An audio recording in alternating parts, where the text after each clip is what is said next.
Music for All is proud to sponsor Bandstand. At Music for All, we're about providing positively life-changing experiences. Join us with your marching band at Bands of America or with your concert ensemble at the Music for All National Festival. Students can audition for our honor ensembles or attend camp at the Music for All Summer Symposium, featuring the Sweetwater Director Academy, an amazing week of professional development for directors led by Dr. Nola Jones. Learn more at musicforall.org. Romeo Music is the leader in audio, video, music, and lighting technology for educators. With a combined nearly 200 years of experience, Romeo Music's subject matter experts understand the struggles that face teachers in today's music classrooms. With a laser focus on educational technology, Romeo Music provides a turnkey solution, everything from audio cables to on-site training. To learn more, visit www.romeomusic.net.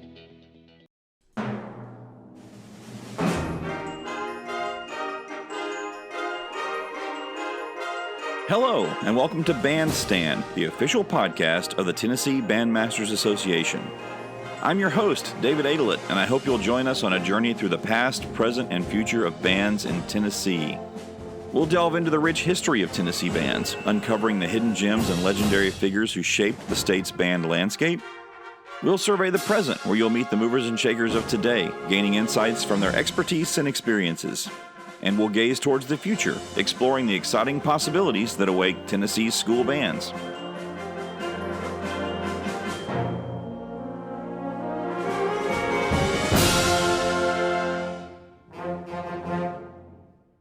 Antioch High School's band is preparing for an incredible journey to the Dominican Republic for the 2025 Festi Band Festival.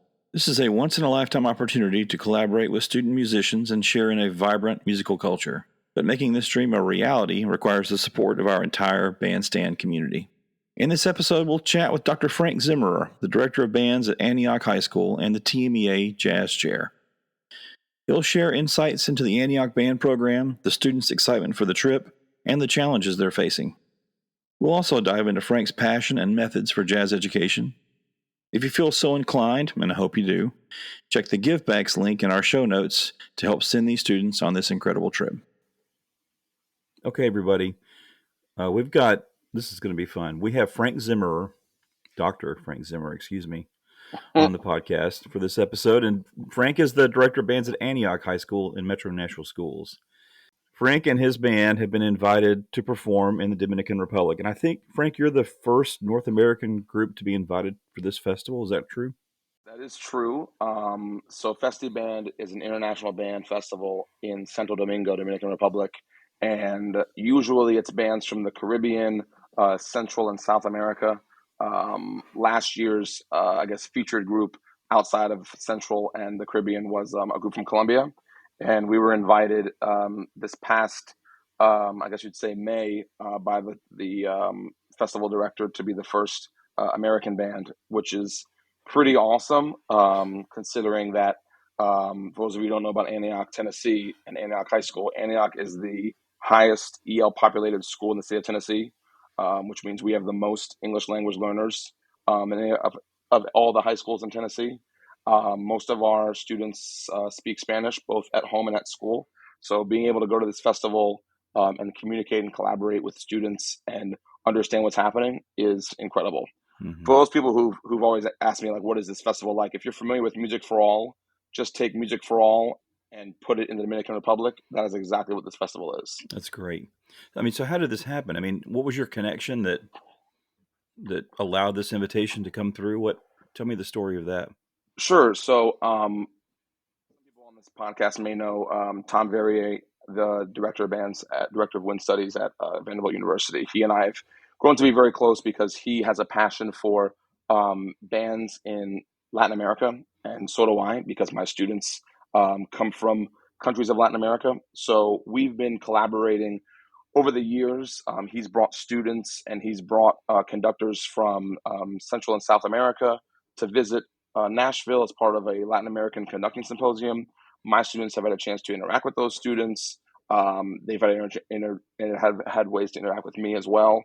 And through our partnership and our friendship, about probably I'd say 9 months ago, he said, "Hey, it would be really cool if you guys could do this festival.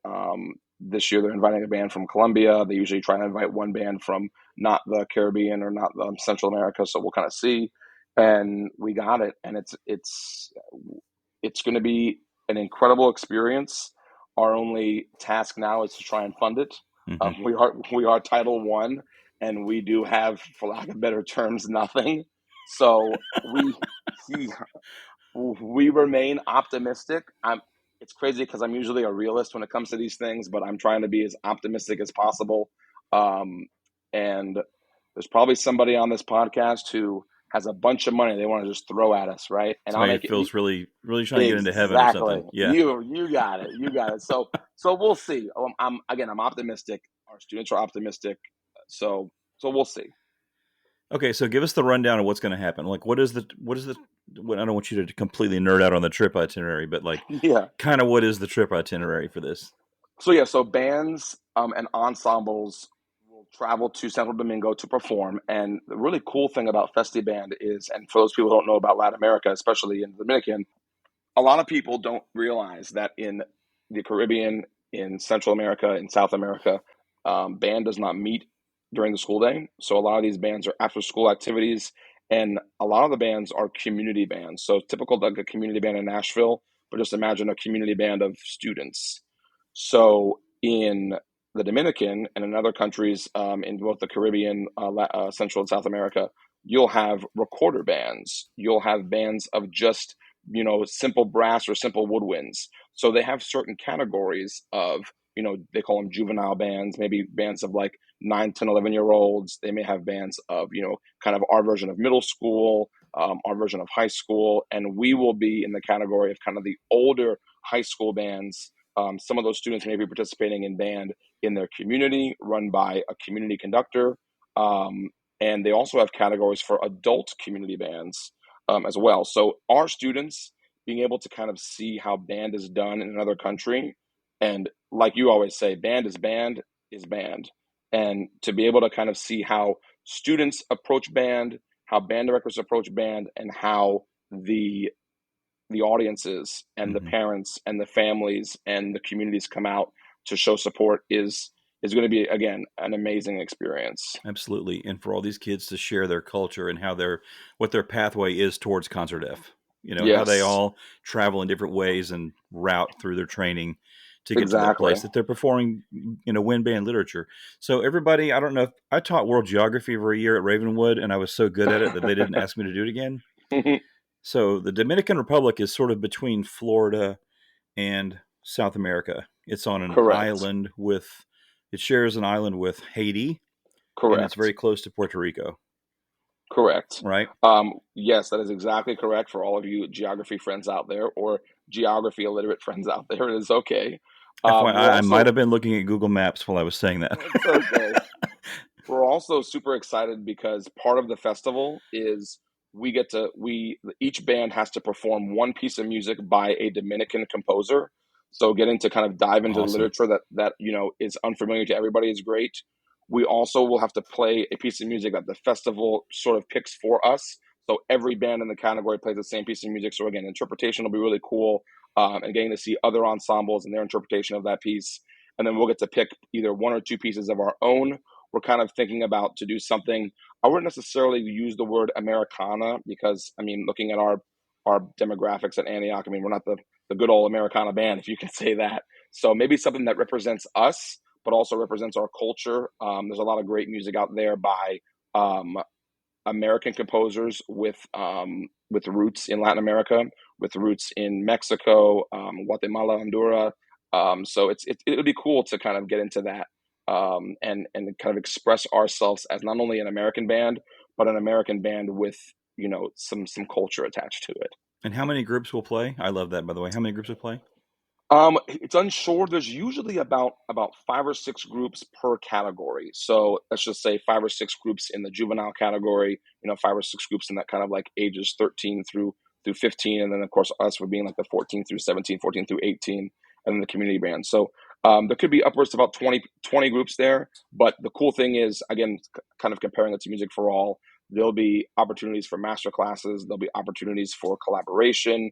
all of the social activities. Like there's a day to go down to the historic part of the city. There's a day that we go to the beach. There's a day that we, kind of explore. It's all done together. So meeting other people, interacting with other students. Again, it not only will it be musically awesome, but socially it will, and culturally it's going to be great as well. What is the travel experience of the average kid in the Antioch band?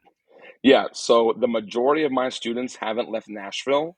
Um, the majority of my students haven't been on a plane before, let alone left the state.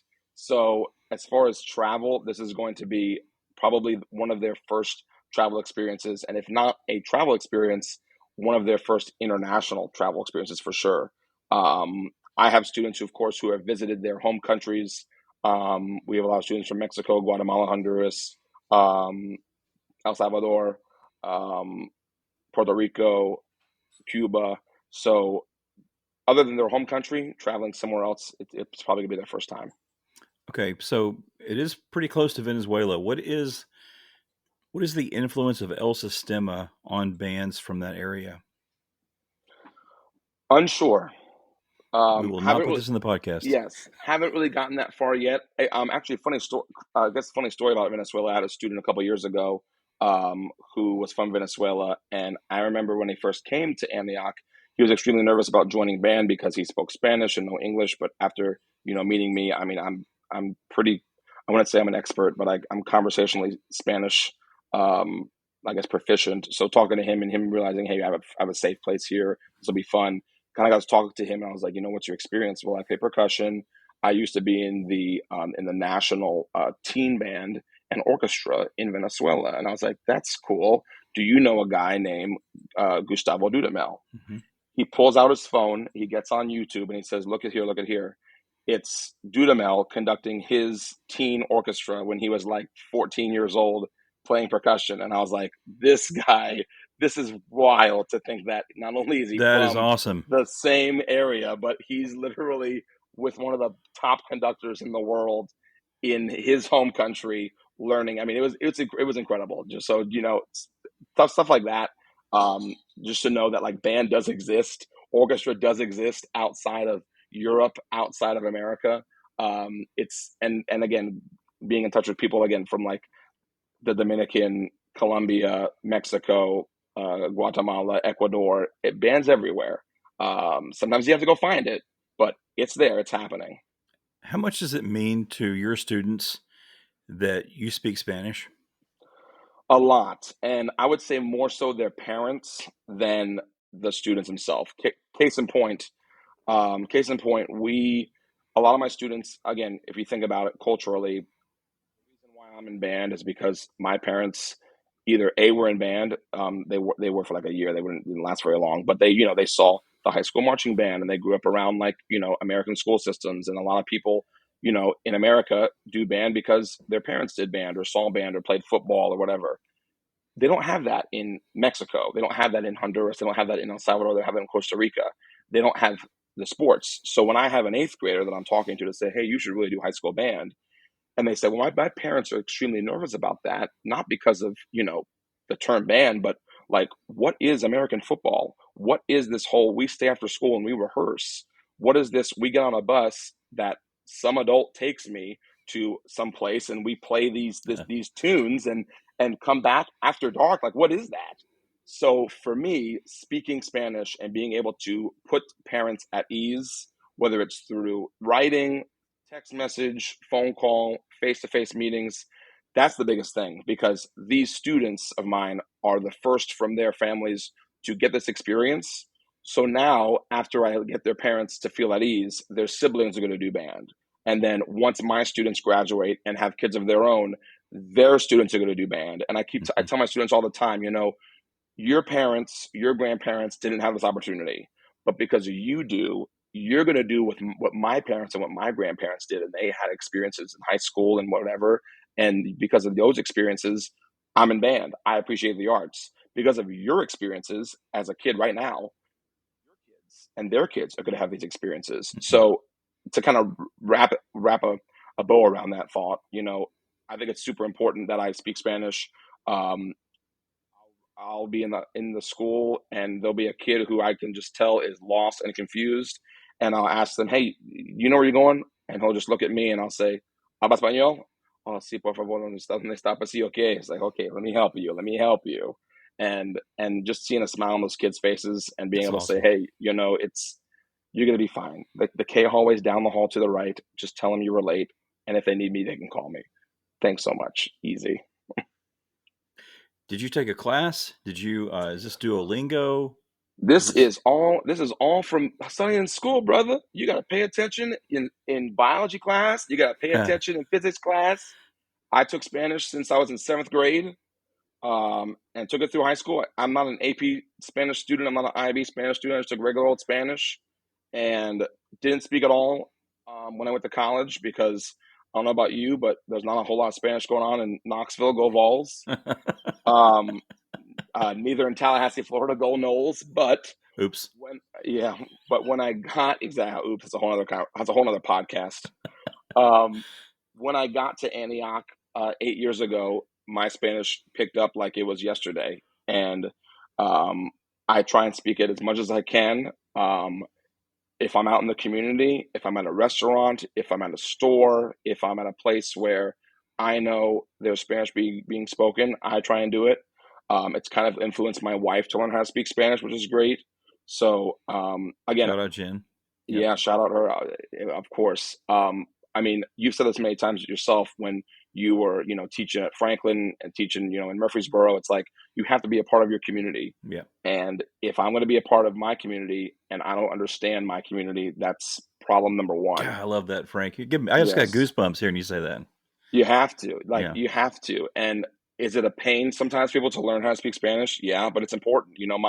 My colleague, Anna Rougeau, from Jonesboro, Arkansas, came to Antioch and was like, I don't speak Spanish, but I'm gonna learn.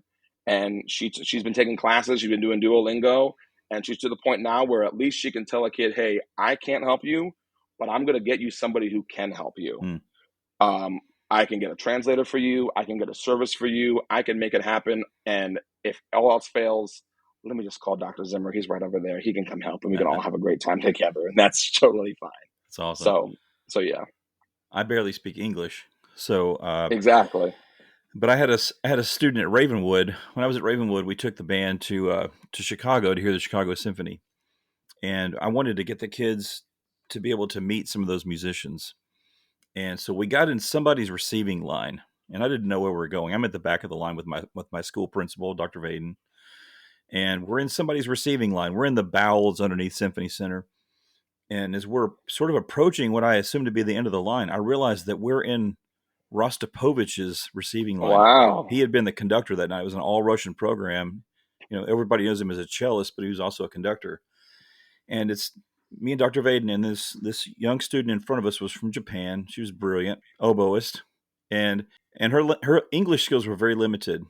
And we got to the front of the line, and Rostopovich just spoke Japanese to her, and she wept.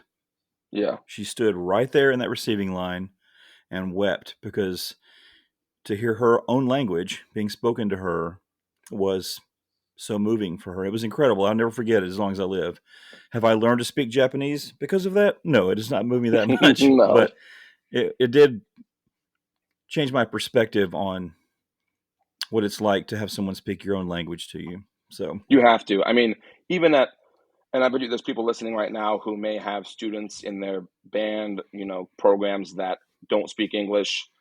When those parents, when those siblings come to those concerts or those parent performances, and you're on the mic saying all the cool things and all these stuff, and then you look at them and they're just looking at you. You have no idea. Because they have no idea. They know their kid is there. They know that they love their kid and they're proud of them, but they have no idea what's happening. And for me to be able to tell them, hey, this is what we're doing. This is why we're proud of our kids. This is what we're playing.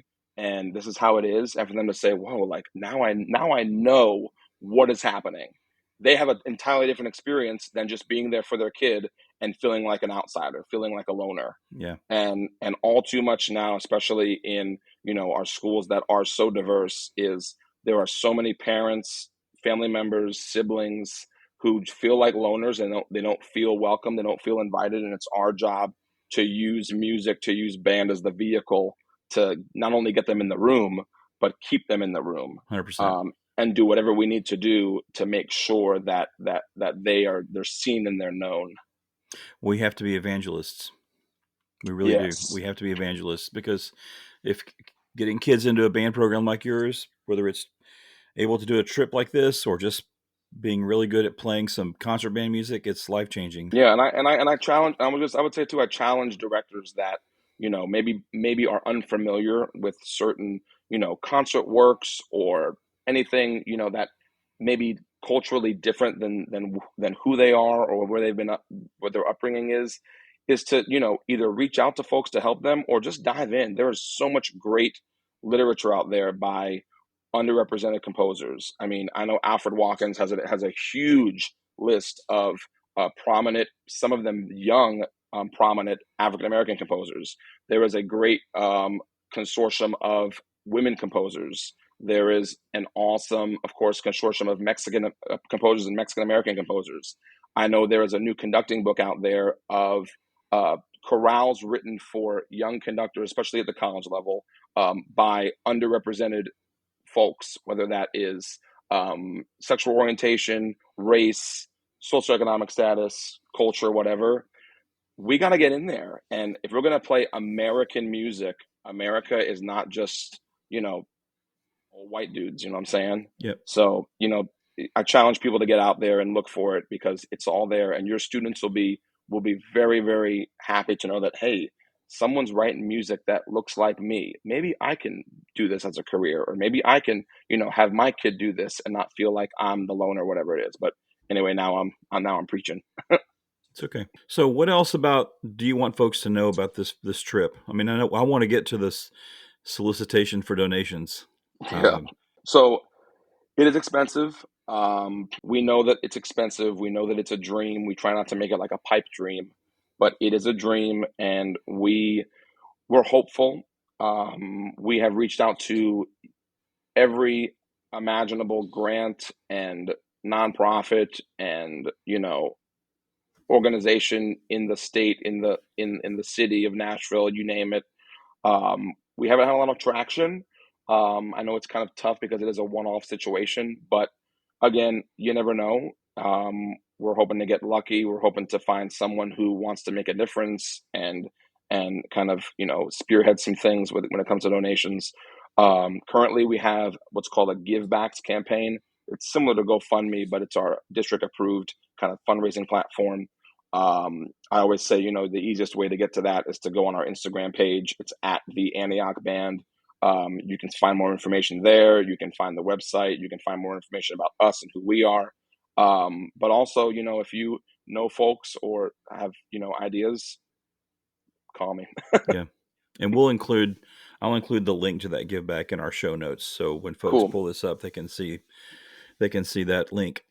Okay. So I have to ask, I mean, what's the total cost you expect it to be?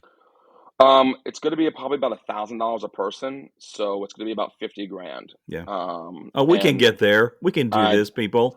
I know. I sent something to the I'm not trying to put them on blast here, but the Antioch alumni the other day. I kind of said, hey, we're doing this thing, and we really would like some help and support. And so many alumni got on there and said, come on, people, get to writing those checks. We were in band many years ago, and yada yada yada. And I'm like, see, we can round up the troops and make it happen. So we'll see. Yeah. Okay. I think we can get this done. Okay. This is awesome. Now I want to hear more about your program in Antioch. Yeah. So this is my 8th year in Antioch. Before Antioch, I was at East Nashville High School, home of Oprah Winfrey. Helped kind of reestablish that program. Moved to Nashville right before then. I've been in MNPS my entire career. Shout out to Dr. Nola Jones for bringing me here, and of course to Carol Crittenden and all of the other greats of MNPS for getting us young folks many years ago to understand that it's a great place to work, and it still is. So at Antioch, there's about 160 total students in the band program. We have 3 feeder middle schools. All those middle schools are singleton directors. And again, like I said before, the majority of our students are students whose families, are not from here. They could be from, again, Central America, South America, the Caribbean. We have students from Egypt. We have students from Africa. We have a large Sudanese population. We have students from Senegal. We have students from Iran, Iraq, Kazakhstan, Armenia, you name it. We are a melting pot in Antioch, literally. So all of our students who are participating in band, their family pretty much had no idea what band was until they signed up, which is kind of cool, because they get to learn about band and the arts and do these cool things. So at AHS, we have 3 ensembles: a freshman band, a symphonic band, and a wind ensemble. So we have marching band and all those cool things. And just had a new schedule change, which allows us to have band 4 days a week. All of MNPS went to 7-period day, which is awesome. So we have 3 7-period days and 2 block days.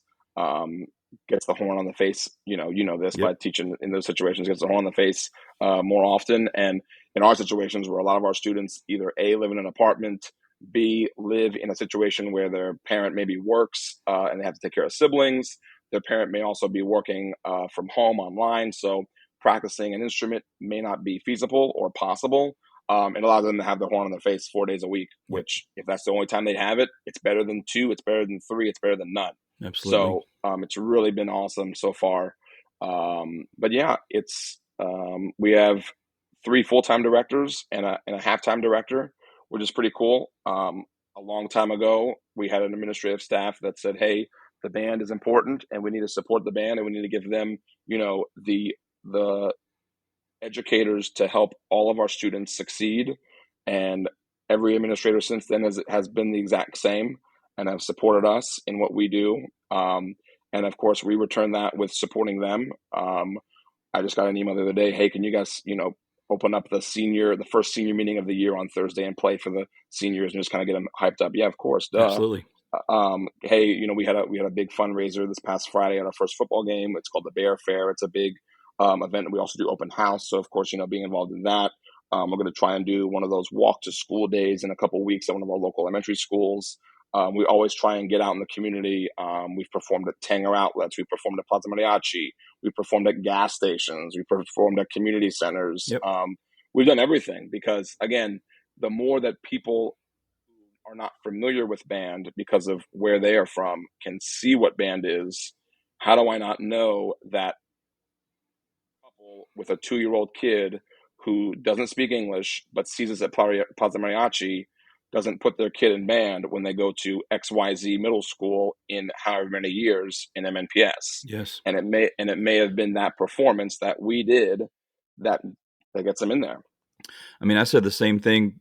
It took me a long time to learn that. You're smarter than I am, but you have to do all this parade. Like at Franklin, we did so many parades, and when I went there, I thought, oh no, it's parades. And then I got there, and I enjoyed it so much because seeing the little kids come out and shake the drum major's hand and, and be right there. And that's what we would always tell the kids too, because the kids are kind of poo-poo parades. And I'd be like, nope. I love parades. You're recruiting today. Like, this is an important day for us because there's some kid that may see you today that will be drum major in 10 years or whatever. So yeah, take it seriously. Yes.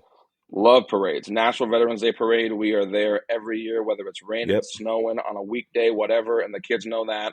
We've even partnered with our JROTC, and we kind of march together, which is pretty awesome. Yep. We do it all because, like you said, it's important that we get out in the community and show them the experiences that people can have. Yes. But also, and I hate to say this, a lot of people put Antioch give them a bad rap, and people assume that Antioch is this giant, not nice place. I mean, but there's a lot of good that's happening there, and there's a lot of awesome things that are happening, and don't judge a book by its cover. That's for sure. Exactly. So, Frank, you have a really robust jazz background. Talk to me about jazz education, your role as the Team EA Jazz Chair. Yeah, so jazz is that's my specialty. I'm a jazz pianist by trade. Throughout my undergrad and master's degree, I went to UT Knoxville for music ed, but I also double majored in jazz performance on piano, and then I played classical saxophone for my music ed degree.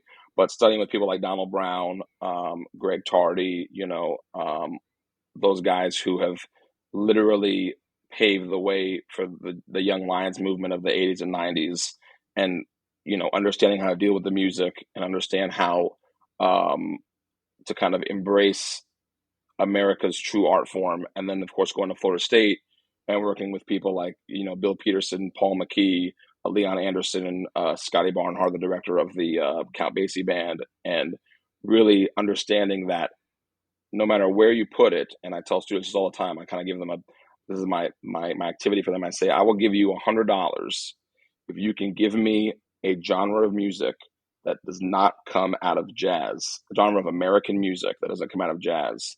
You can trace any form of American music, American popular music, to jazz and to folks like, Louis Armstrong, Sidney Bechet, all the early guys from, New Orleans and even like the Mississippi Delta region. Jazz is it. And for me, as a jazz pianist and also someone who appreciates, American music, as a jazz musician, I think it's important that we as educators, even if we're not jazz educators, to talk about jazz music, to involve, jazz harmony, improvisation, and those certain things in our programs. And again, like I just said, you don't have to be a jazz person. You don't have to have a jazz band. You don't have to have a jazz combo. But if you talk about it, if you make it known, if you involve your kids with that, the sky, you may open up a can of worms for a kid to, do it themselves, or a group of kids to say, hey, we want to do this, and we're going to meet after school, and you're going to help us, and we're going to say it's going to be what it is, and that's great. Just the other day, kids were saying, hey, are we going to do a jazz band? Sure, if that's what y'all want to do, like let's do it. And then from there, you can start a salsa band, you can start a reggae band, you can start a mariachi band, you can do all that stuff, because it all comes from that. So for me, I guess as a jazz educator, I think it's important that teachers know that in order to understand jazz, I guess let me rephrase that. One of my favorite quotes, it's from Sean Jones. He's a drummer player, teaches at Temple University. If you can't play your instrument, you can't play jazz. So let's work on our fundamentals. And if you can, and if your fundamentals of playing your instrument are where they need to be, you can do anything. If you can wake up in the morning, and this is kind of a quote from Jerry Allen, rest in peace. She used to be the piano professor at Michigan. Great piano. She's awesome. If you wake up in the morning and do the same routine, that's one thing. But if you get up in the morning and you brush your teeth for 3 minutes versus 2 minutes, you just improvised. If you wake up in the morning and you take a shower and you're taking a hot shower, but you're going to put the shampoo on first, you're improvising. So don't come at anybody and say, I can't improvise. You're improvising every day. If there's traffic on 24 and you got to go around, you're improvising. So anybody, literally anybody, can improvise. Don't feel like, I don't know what improvisation is, I don't know how to explain it, blah, blah, blah, blah, blah. Everybody's improvising. Everybody's doing it. Music, of course, there's, here and there when it comes to harmony and melody and this and that, but improvisation is easier than we think. And it's more comfortable than we think if we put it into perspective of our daily lives. Yeah, it's intimidating. Like I'm one of those people that would say I can't improvise. Of course, I will never say that again because you just told me not to. But yeah, so I think it's people are intimidated. I don't want to break the rules. That's what I'm worried about. And growing up around the music, that was kind of how I felt as well. And I made a lot of mistakes, both in high school and in college and playing, to say like, okay, why is this the way it is? I think one of the big things that people really don't understand is you have to listen to music. Like if you want to play in a rock band and you don't know how to play a rock groove, you can't play in a rock band. If you want to be a rapper and you haven't studied rappers from the 80s and the 90s, not let alone the ones of today, like, bro, you can't be a rapper. You know what I'm saying? If you want to play in the Chicago Symphony and you can't play Mahler, that's a problem. So I think the first thing we have to do is listen to the greats, whether that's big band, whether that's bebop, people like Charlie Parker, Dizzy Gillespie, Bud Powell, Thelonious Monk, whether that's, your 1950s, 1960s Miles Davis, John Coltrane, or even if it's something as new as like Robert Glasper or Warren Wolf on vibes. Like, you got to listen to the music, figure out what you like. You got to figure out what's happening, and if you embrace yourself in the music, it's more or less, it's less intimidating. I think, kind of relating this to band a little bit, I was always intimidated to play marches. I just thought they were so hard for me because they're so some marches are so specific, and there's so many nuances and things that you have to do in a march. And I will never forget when I went to Midwest, and the Byron band did a clinic on marches, and we're just like, listen, it's all you have to do is know the certain tendencies here and there, and know what to listen for, and you're going to hear a march differently for the rest of your life. And if you know this and this, and you're like, you know what, they just explained what I tell people about jazz. In order to get better at playing a march, you got to know how to listen to and how to understand a march. If I'm going to play Granger, I got to listen to Granger. Jazz is the same thing. So I think the first thing we have to do as educators is listen to the music. The second thing we have to do is experiment and say, okay, I'm listening to jazz and I know jazz standards, or I've looked at, different jazz standards here and there, and I know this type of music because I've listened to it, whatever. Now I need to experiment. How's my theory knowledge? If someone says, what's the 1-4-5 progression? Am I able to say, well, if we're in the key of F, 1 is F, 4 is B flat, 5 is C, et cetera, et cetera. Well, what's the 2? What's the 3? What's the 7? Oh, okay, that's interesting now. And it's all scalar. It's all based upon notes. And I think it was maybe Jerry Coker or Jamie Aebersold who said, you're only a half step away from the right note. So if you mess up, just change something. And when you change something, that's, it's the same. I hate to relate it to marching band, but if I'm marching on the field and I miss my move because I'm not thinking ahead to the next move, but someone next to me says, hey, if you anticipate, your next move is going to be a left slide, whereas you're going forward, and on that next downbeat, you're going to the left. Oh, wait a minute. That makes so much sense. It's the same thing with jazz. If I know I'm going to the 4 chord, then I got to play the notes in the 4 chord. I'm kind of rambling, but that's, okay. It's easier than we think. Yeah. Well, I think for me, go ahead. No, I think you and I can talk offline about this, especially with your role with TMEA, but I do want to have, we're going to have practical pedagogy. It's one of our series is going to be on this season 2. And I want jazz education to be a regular part of that practical pedagogy. So let's, you and me circle back to this at some point just to plan out what that might look like. Absolutely. And on your point about, state jazz chair, I mean, I'm grateful for the opportunity. I was grateful with, President Ryan Fisher and now President Joel Denton for having me be in that role. I think the one thing I've learned over the last few years is, as much as there's some great jazz happening in the state of Tennessee, like you said, there's other areas that it's not happening. There are areas where it's hard to fill their honor bands because students are too afraid to audition because, like you said, they're too afraid of sounding bad, or they're too afraid of making a mistake, or their band director or their instructor doesn't understand. So I think it's important that, we allow students the access to be able to try. And who's to say that you get students who, in your regional association or in your district or in your county, you may say, man, this jazz band is going to be really bad because we have a bunch of students that just did it for fun and it's just not going to be there. But who's to say you get a clinician in there that spends a day teaching them how to swing, or teaching them how to improvise over one chord, or teaching them how to play a blues. And then you take those 18 kids from different programs back to their schools, they share, their director gets interested, and they say, oh, wow, now we're cooking. You just took 18 kids who their district or their county said they sound bad. And maybe they did, who knows? But now those kids have a vehicle. They have a situation where, okay, I'm going to do this. One of my favorite things to do, and I got this from a great friend, Michelle Fernandez, in Florida. Okay, everybody's afraid to improvise. Okay, why are you afraid? Well, I'm afraid I'm going to make a mistake. I'm afraid I'm going to, play something and someone's going to make fun of me. I'm afraid I'm going to do this. Okay, turn off the lights, close your eyes. When I say go, you're going to improvise. And all 18 kids are playing at one time. Everybody's hearing all sorts of different sounds. You turn the lights on, a minute later, you say, okay, what just happened? Well, we all improvised. Anybody nervous? No.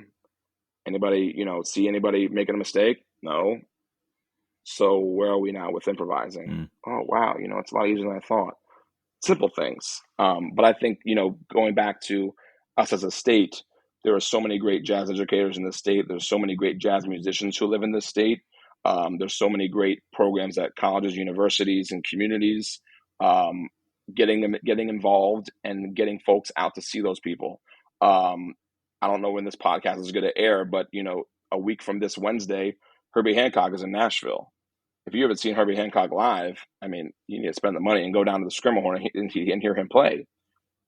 There's musicians all the time that are traveling. We have, again, I'm not trying to speak on Nashville, but we have, we have Rudy's Jazz Room, and there's artists that come from, not just the area, but from the Southeast, from the country, that come and play. And being able to hear music and see people playing and support that creates more, involvement. That creates more of a hype. That creates more of a hey, this is cool. We need to start investing in this. Yeah. And again, it's in a process, yes, but I think the more you get in the pool, the more you get in the, in the situation, the easier it is. Back to being evangelists, there's different ways to onboard folks to being lovers and consumers of the arts. It doesn't have to be just, some kids will love their band experience because they played some grade 5 thing at Concert Festival made a 1 or whatever. Like that may be the thing, but that's not the thing for everybody, And so the more pathways we can create, links and tracks for kids to make their way to becoming a lover of the arts and a supporter of the arts, then that's what we're supposed to do, right? I'll tell you a story about that. I had a kid last year. He was from Guatemala. He was one of our SIFE students. If you don't know what SIFE is, it's students with interrupted formal education. So this student was in elementary school until about 10 or 11, was not in school till he was about 14, 15, came to the United States at 16, and was put in the ninth grade because his last formal education was like late elementary school. Anyway, he played percussion in his local community band. And he did not know how to read music. He did not know how to speak English, but he knew these grooves from his village. So he gets in the band room, we get him in here, and he's playing, and everybody else is like, okay, what do I do? What do I do? What do I do? I'm like, do what he's doing. Well, what is he doing? He's improvising. He's taking simple grooves that he learned from somewhere and making it happen. So we pick up, we're picking up a bunch of instruments, we're doing other things. I'm on the piano, things are happening, and we are creating an experience based upon improvisation. And so many kids are like, man, I remember when we did this thing with Christian last year from the student who came in from Guatemala, and it was wild. Experiences like that, they're going to remember. Yes. And they're going to think about that. And if they go to a salsa gig or they go to a restaurant and there's music playing, it's like, hey, I know exactly what that is. And again, it's exposure. It's like you said, the evangelicals in us of making it known and giving those students opportunities. So it can be as easy as doing a drum circle. It can be as easy as, playing one chord with a bass player that you find in a classroom, or a guitar player you find. It's easy. Every school's got a guitar player who plays in his or her basement. Every school's got a bass player that maybe plays at church or plays for fun. Every school's got a kid whose grandma has an old piano and they go over to their granny's house on Sundays and tinker around. Every school's got them. You got to find those kids and say, hey, let's make a little group out of this. I got horn players, or I got singers, or I got percussionists. Boom, you're done. So Frank, this has been great. We've covered a lot of topics here about your band and about the trip coming up and your role as jazz chair and jazz education. What else you got for me? All I can say is support every student. You never know what students are in your classroom. You never know what students are, in your school. You never know who has arrived at your school that may be the next great band kid, or the next great choir kid, or just the next great student. How do you not know that a kid wants to be in your guitar class? Yes. Or learn about music history, or, try and learn how to sing, or try and play an instrument? I'm a big proponent of freshman beginning band. We have a beginning band at Antioch for 9th and 10th graders who missed the opportunity, and now they can do it. I know there's a lot of other directors in my area who have started that, and they say, hey, not only is it great for recruitment, but it's great just to meet other kids and say, you can do this, you can do this, and I guarantee you'll get kids out of there that will be your next section leaders and your next field commanders or your next great band kids. So again, every student is important, no matter where they come from, no matter what they have, what they don't have, talent or not. Take them all. Don't discredit anything. Yes. I think it's important, and be an open door, not just for your students, but also for your students' emotions. They may need you. They may need you to be the counselor. They may need you to be the math tutor. They may need you to be the dad or the mom or the grandma or the uncle. Sometimes I tell the kids I'm their crazy uncle, and they laugh, but it's true. But you have to do that for them because they need you. And a lot of our kids, only care about one class, and that's their music class or their band class. And that's great. But you, as their favorite class or their most, their safest place in the building, can then transfer into passing other classes, making relationships with other teachers, getting out of trouble. It all boils down to what you can do. Is it hard? Yes. Does it take a lot of time and energy? Yes. Is it going to be a long day? Yes. Is it going to work every time? It's not going to No, work every time. Absolutely not. But heavens no. Even 1 out of 10 is pretty good. Yeah. If you can save 1 out of 10, that's better than 0. Yep. You can't save them all, and you wish you could, and you're going to lose some, and you're going to have regrets, but you can't save them all. And some you may not save. Some you may not save now, but you may save in 10 years. Oh, 100%. It comes back. 100%. It comes back. 100%. So just be there for them.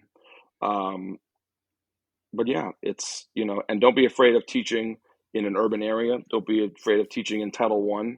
Don't be afraid of teaching students that may not look like you, may not be from the same town as you, may not have the same views as you. Kids are kids at the end of the day. And don't let, past experiences or lack of experiences dictate, what you want to do. Be open-minded. You never know what you may fall in love with it. Love it. Frank, this has been great. Good luck with this trip. I think it's awesome.